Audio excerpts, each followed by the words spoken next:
Башталды uruş.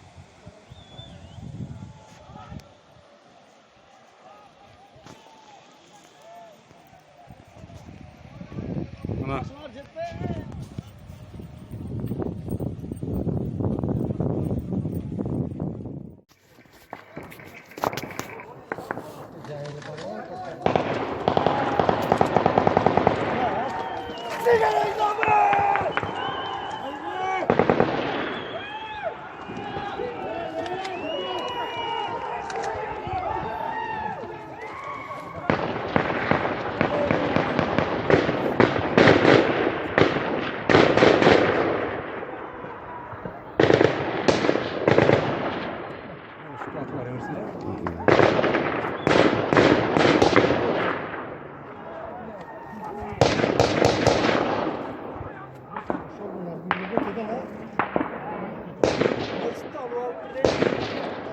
Tажиктер mi?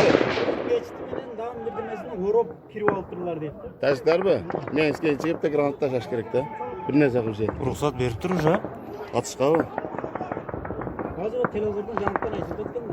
Neden? Geçti Europ alttırırlar. Ya atılay! Ya atılay bana atla de!